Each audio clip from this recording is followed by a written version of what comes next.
The Ain't No Fang podcast. From Arizona Sports, Ain't No Fang. Hello, welcome to the Ain't No Fang podcast here with Arizona Sports. My name is Alex Weiner, and as the Diamondbacks are in the Pacific Northwest getting ready to take on the Seattle Mariners, we have a treat today as we kind of turn to our Bonneville connection and got Shannon Drayer, who covers the Seattle Mariners for Seattle Sports, host of the pre- and post-game show. She has a ton of great insight on Seattle and to get you well ready for this 3-game series, the final series of this 10-game homestand for the Arizona Diamondbacks before they head back to Chase Field starting Monday, where it doesn't get much easier as they get the Dodgers and then the Padres coming into town. So that's their first look at the, new look Dodgers with Shohei Ohtani. First look at the Padres post Juan Soto, but now with, some of the new pieces that they have added. But first and foremost, getting to the Seattle Mariners, we will talk all things this series as we kind of break this thing down. As far as kind of going over, a couple of points before we get to that interview, the last week, how has this road trip gone so far? They split in San Francisco. They lose 2 out of 3 in St. Louis. But both series felt like series wins that kind of got away from them. And with a lot of news dropping this week, it's all not particularly positive. On the injury front, Merrill Kelly goes down on the IL with a shoulder issue. They lose Miguel Castro to the IL. They lose Kyle Nelson to the IL. On the positive side, Paul Sewald made his a rehab appearance with AAA Reno, and it looks like he's getting closer and closer to coming back. And so now going into the weekend series, Zach Gallen will be on the hill for the opener against the Mariners on Friday night. And while there's no announced starters for Saturday and Sunday, it's looking like, if you go into the order of what they used last week, Slade Ciccone and Brandon Pfaadt. So with the rotation, kind of in an interesting spot with Kelly down and Eduardo Rodriguez still down and with Ryan Nelson down, kind of looks like what it was at a lot of parts last year. 2 veterans at the top with Jordan Montgomery and Zach Gallen, relying on some youth. And so we'll see if Slade Ciccone can kind of keep up the momentum after a really, really good first start that he had last week against the Giants. And Brandon Pfaadt, who has had a couple of really good starts in a row, can keep it going. So without further ado, let's preview this thing. It's 3 games in Seattle, Friday, Saturday, Sunday, before the Diamondbacks end this 10-game homestand. So off we go with our conversation with Shannon Dreyer. Joining us now, and who better to talk Seattle Mariners baseball with than Shannon Dreyer from Seattle Sports, pre- and post-game show host, has covered the Mariners for a long while, and so, kind of using the Bonneville connection here to get in touch, and let's break down this series. Shannon, how are you doing? Doing well. Good to be talking to you. Absolutely. So the Mariners coming into the series have, been winning. They're back up in first place in the American League West after a slow start. What are some of the key elements that have been working so well that D-backs fans should be aware of this weekend? Well, I think the pitching, obviously, that's what they're known for. They got off to a slow start with everything. The pitching wasn't there. The starters weren't good. The relievers were the only thing that were good, and they were the biggest question mark coming into the season. Then they got hit with some huge, huge injuries in spring training, losing Matt Brash and Gregory Santos. And they come out of the gates great, but the defense struggled, the offense struggled, and the starting pitching that a lot of people had ranked as the best in baseball just stumbled out of the gates. And so I think that kind of impacted the whole team a little bit, but they've been able to, in the last 2 weeks, really rein it in. All of the starters have had good starts, historic on some levels in the string that they put together of 5 innings, allowing 2 runs or fewer, and clean close to 6 innings, allowing 2 runs or fewer. And once their starting pitching gets into line, if they can get their starter 6 innings into the game, they can line up the bullpen, and they're in good shape. And that's kind of where they're at right now. The bats are starting to come along. They've never been known for offense. Offense has been a struggle with them, but you're starting to see they have adopted a new kind of hitting strategy and philosophy and the way that they teach it and the way that they prepare for games too. And it's starting to take hold. It looked great in spring training. It got left behind in Arizona, and a few weeks into the season, they've kind of found it again. So I'd say that we've seen a nice string of complete games from them on this last road trip, which was fantastic. Right, and you mentioned the injuries. Obviously, that has been a huge theme for the Diamondbacks so far this season, but most recently with Seattle putting J.P. Crawford on the IL. He had a monster series here when they played Chase Field last season. What are the Mariners going to be missing with him?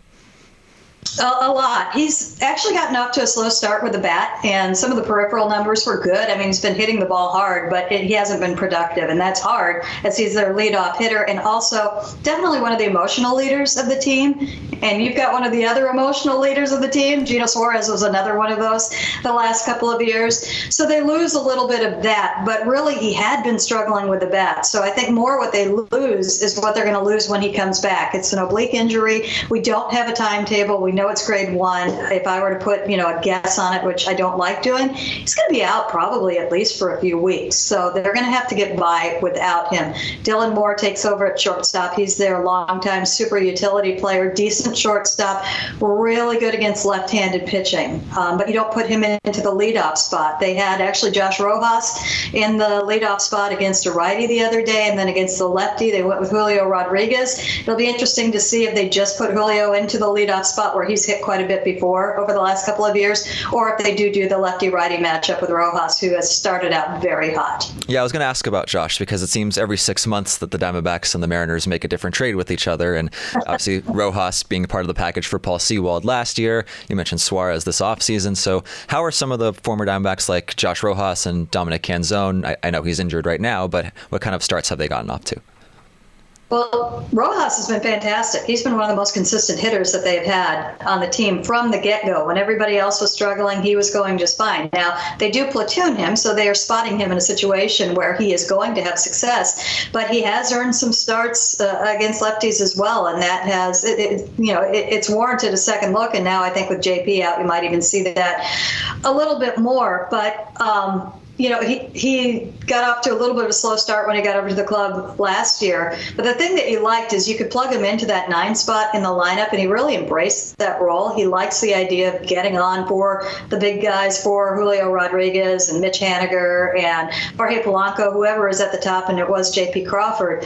But he does have a little bit of sneaky pop, so you'll see him put a big swing on a ball every now and then, which is a lot of fun. And the big question with him was going to be the defense, which was shaky in the first week to 10 days, but has been very solid since. So they really like what they have seen from him. He's also got a little edge to him, and they like that in the clubhouse. They've always had a lot of good guys who want a guy that's got just a little bit more of an edge. He's definitely competitive, very baseball smart, too. So he's good to have in the infield, especially with JP gone. And we've got Polanco there, too. He'll help as well. But, he'll be piping in a little bit more, I think, in those mound meetings and the meetings in the middle of the field and everything else. And Canzone, that one hurts because he really had a fantastic spring training. He was a player that we just didn't see enough of last year. And I don't think Mariners fans understood that the Diamondbacks had only just called him up. I think they thought he was more of an established player.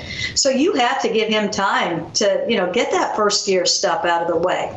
But he did show some flashes last year. The defense was shaky, and we later found out that he was playing, since the trade with some leg issues. And I don't think he's ever going to be a plus defender, but I think he can be a better defender than what we saw last year. But he really went to work in the offseason. They gave him a plan both to work on the body a little bit and also what he does at the plate. And they like his plate discipline, but he can get even better at that. Not in that he's swinging at the wrong pitches, but definitely swing at the right pitches, because he's got crazy power.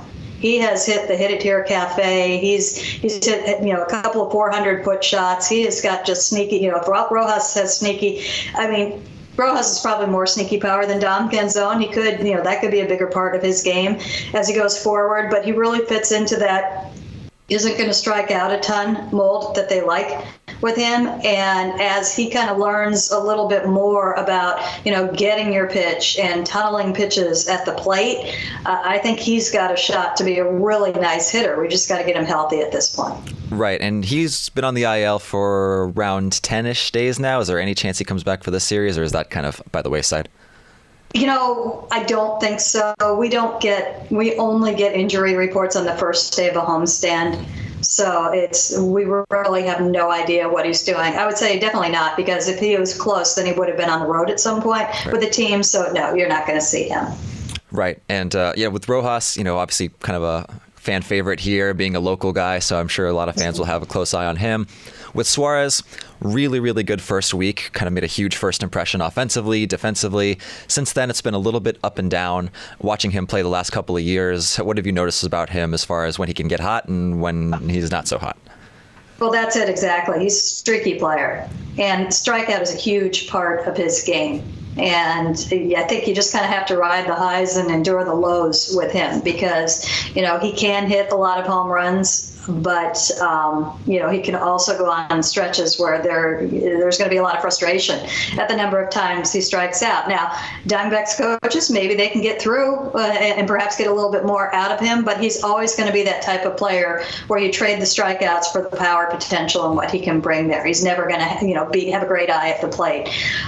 So I think that when he gets going, it's usually not a game here and a game there. It's a stretch, and that'll be good for the Diamondbacks, obviously.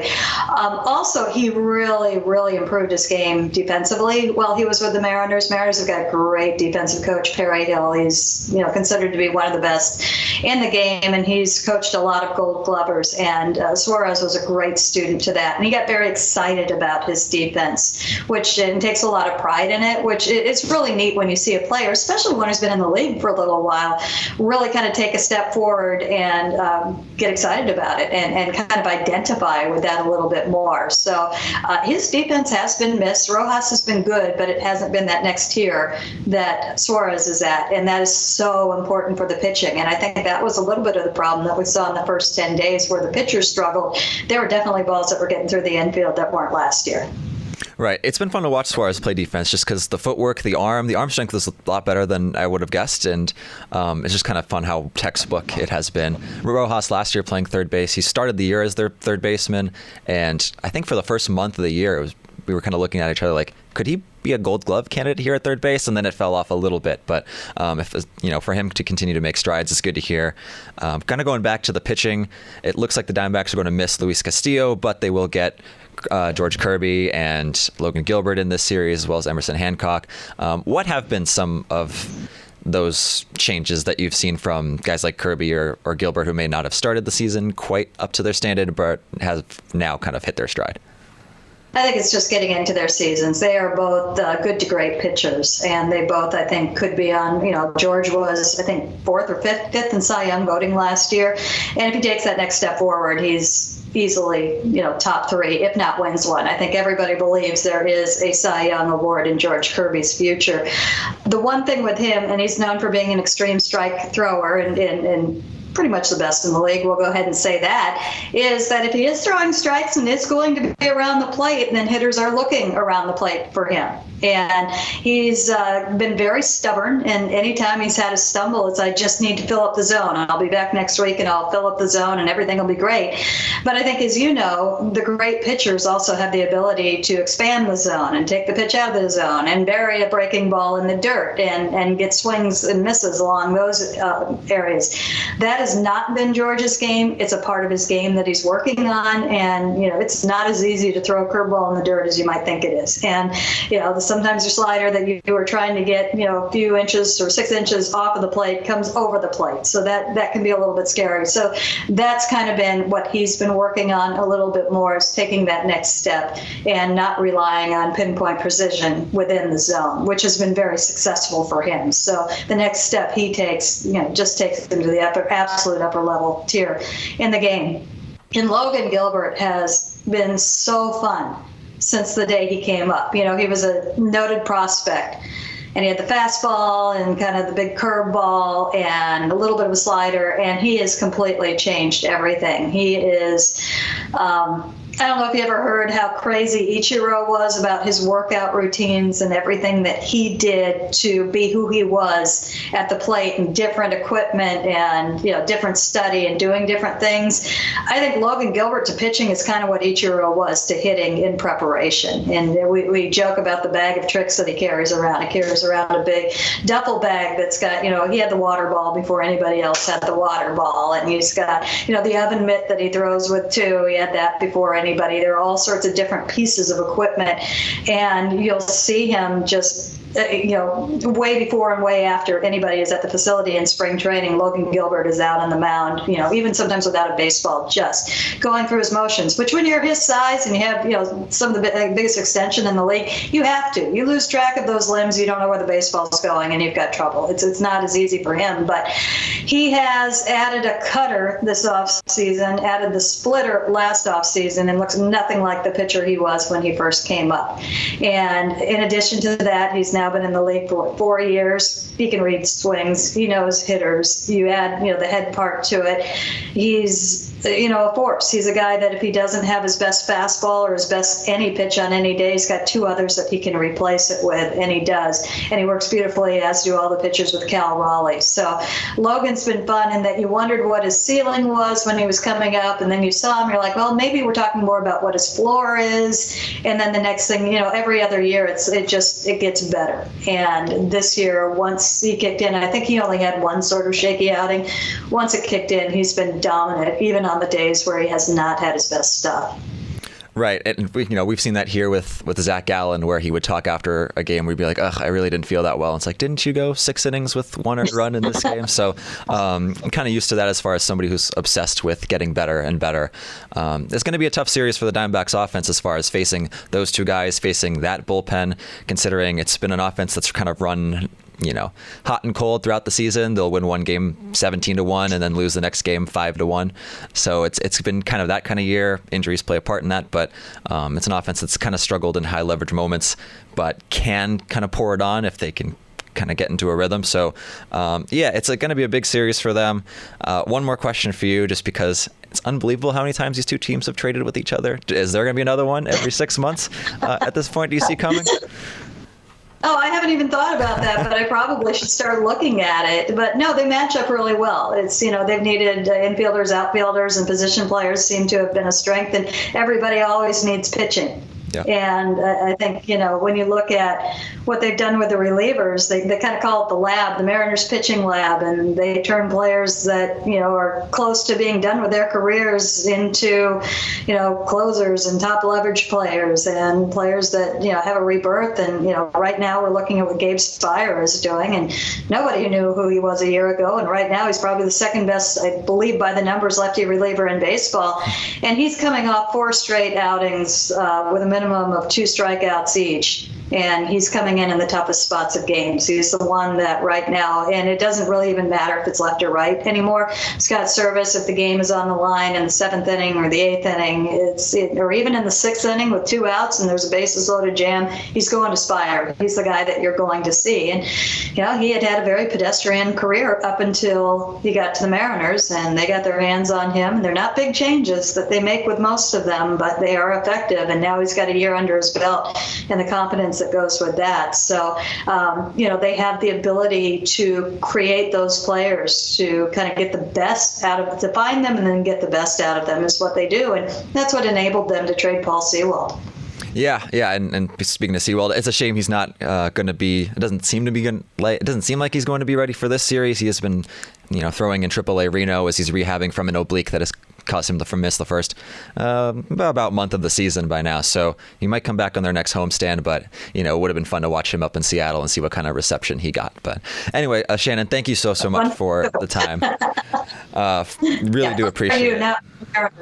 Oh, no problem. We'll have to do this again sometime. Absolutely. They'll just have to make the World Series against each other, and then we could do this all the time.